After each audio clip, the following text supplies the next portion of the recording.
Foles keeps it, throws it too high, and he is picked off.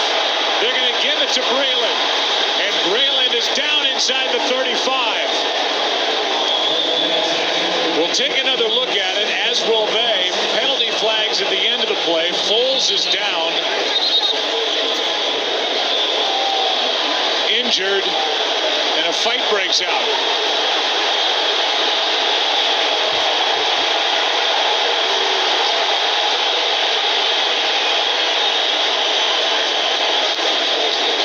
Last thing the league needs right now is some brawl along the sideline here in Philadelphia, and it looks like it's calmed down. But we'll look, as will they, because it's a turnover and what they called an interception by Breland, but it looked like he did not secure it before the ball hit the ground. Meanwhile, Foles is injured and getting a lot of attention out there at the 30-yard line. While this is going on, then you see that they're tending to Nick Foles to find out the severity of his injury.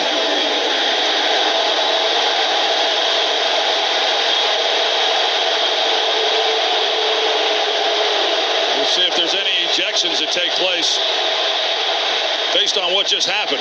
Well, first, let's look at what has been ruled an interception.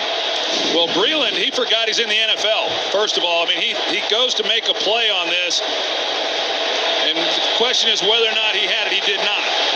I think he doesn't get up and run because he doesn't catch it. Yeah, well, he turns it and tries to show the official Both that he teams made are the play. directed to their benches. Look at that.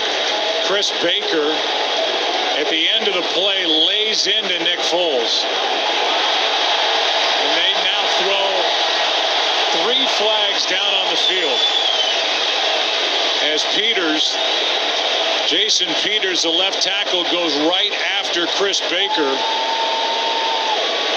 After Baker does that right there to Nick Foles. And thankfully, Nick Foles is up and looks to be okay. Mike Pereira joins us. Troy, sorry to cut you off from Los Angeles. And boy, these officials have got to get control of this football game, Mike. Well, this is as close to being out of hand as anything I've seen this year. You know, you've got the incomplete pass ruling here, but what you're going to get is all of these fouls. The hit on Foles happens first, but then you have the skirmish and the fight, and likely all of those will offset. It'll go back to incomplete. Unnecessary roughness. Washington, number 92, hit on the quarterback, and number 92 has been disqualified from the game. So Baker's out of the game. Mike, you saw what we saw. They initially said interception, but it doesn't look like that was an interception. After the play was over, there's the hit that takes Baker out of the game. Philadelphia, number 71, and number 71, number 71 for Washington, and number 71 is disqualified. Well, now Washington's lost their left tackle. Both of these 15-yard penalties will be enforced. Here's the reaction by Trent Williams as he's been ejected. So Williams is ejected. Baker is ejected from the Washington side. Peters, for the moment, is still in the ball game. All of that off this, but this followed, Mike Pereira, what looked to be an incomplete pass, even though they ruled it initially an interception. Right, and that's the part of this now that has to go back is go make this an incomplete pass. And we all see this. Watch the ball go to the ground, hits the ground, so the pass is incomplete. So they'll reverse it to an incomplete pass. Now you got to go back and see what's going to be enforced and what's not going to be enforced. And you've got fouls by both teams.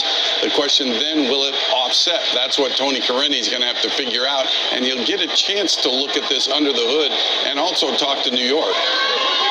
Meanwhile, Troy, another ball got away from Nick Foles. He had his receiver wide open on that play. Yeah, I believe it was a tight end who he had, and the ball just got away from him. That hit by Chris Baker is a hit that the league they took out of the league back in 2002. It was a playoff game between the Chicago Bears and the Eagles. They took out Jim Miller. And they don't want these quarterbacks exposed like that on a change of possession. And Chris Baker takes a shot at him, and that's what initiated the scrum. Somehow Foles is able to get up where he just got crunched, and for a moment there it looked like it was going to be a serious injury. And now Jay Gruden gets a visit from Tony Corrente as they try to restore order. Chris Baker, the nose tackle, is out. The previous play will go on review. There's no doubt that this ball will stay with Philadelphia. Then the question is, how will they mark off these penalties? But that's not an interception. We expect that call to be overturned. We'll get it when we come back. We'll get the call right now from Tony Corrente. After review, there is no interceptions. The ball hit the ground. It's an incomplete pass. It will be Philadelphia's ball, 2nd down and 10 at the 24-yard line. Would the game clock operator please reset the game clock to 10:03? There is also correction on the disqualifications. It was number 92 for Washington and number 71 for Philadelphia have been disqualified. So that's why there's no penalty enforced, because they called the wrong team.